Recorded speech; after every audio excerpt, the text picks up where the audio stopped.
everyone. Welcome to the course of Embedded Systems and IoT. In today's class, we are going to learn a new concept called keyboard interfacing. So, in most of the embedded systems, we generally use these particular keypads or keyboards as the input devices. So, if at all we take a huge keyboard or a keypad, there might be having a lot of keys. It can be an alphabets or numerical keys. Okay, so we can't just interface each and every key to this particular microcontroller, right? So here the matrix concept of a keypad is introduced such that there will be minimizing of these particular keypad or keyboard pins such that it can be easily interfaced to the microcontroller or the microprocessor. So in the image what you are seeing right now, the left side image is like a 3 into 3 matrix keypad or the keyboard, and the right side what you see is a 4 cross 4 matrix keypad or the keyboard. So before getting into these matrix keypads or the keyboard and how they are going to interface, how actually they work, we are going to see what actually an keyboard. Okay, so to keep it simple, keyboard is an input device for user interfacing. So whenever user want to give some data, it can be alphanumeric, okay, or any other special symbols also. So whenever user want to give that particular input, keyboard or the keypad is the best interface mechanism. So this particular keyboard or the keypad is majorly used to enter the commands or data into the system. As I've said, it can be an alphabets, numerical, or can be special symbols.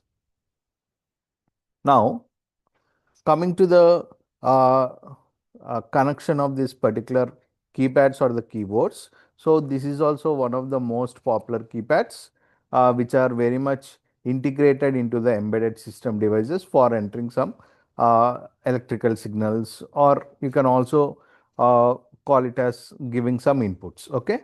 So, here what we can see is if you want to connect directly a particular this kind of keypad mechanism, push buttons can be directly connected to the ports. Okay, so it is very much easy for the controller to read the each key state. Okay, so suitable only when the number of keys are small. Okay, so we already know it can be a keypad or these kind of push buttons. Okay, whenever they are pressed, they will be working in a particular manner such that a particular code will be sent to the microcontroller, based on which once the code is sent, based on that particular code or the value, okay, we will be writing the program in such a way that it need to produce some output.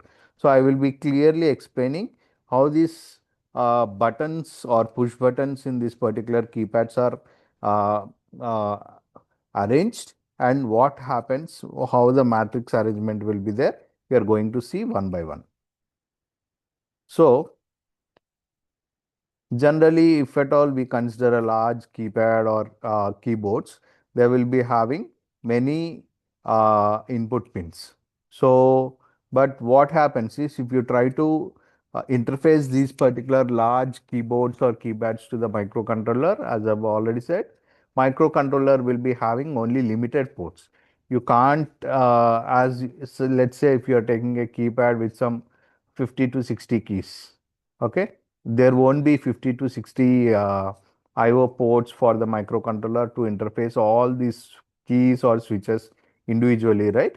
So there is some sort of matrix arrangement of this particular keypad such that all the keys arrangement will be sent or made down or cut down to a simpler connections. We are going to see how a keypad or a push buttons matrix keyboard is connected to an embedded system and how the arrangement will be.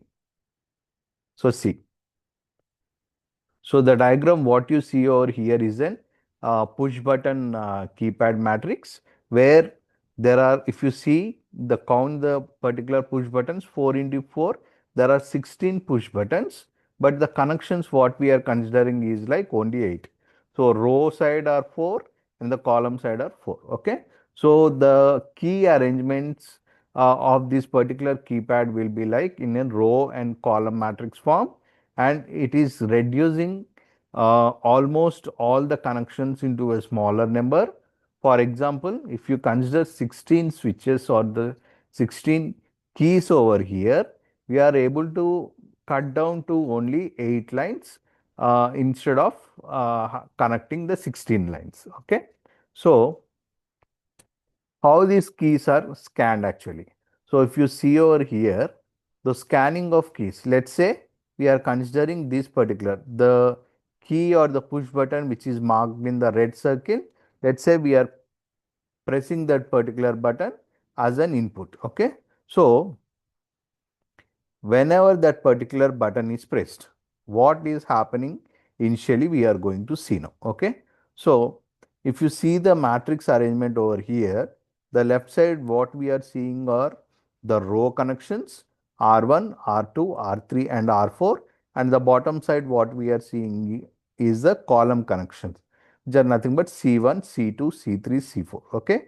By default, all the row connections uh, are considered as zeros, that can be ground, and all the column connections are considered as 1 as they are connected with VCC 5 volts over here. So, whenever you are pressing any button or any switch or any key over there. Okay.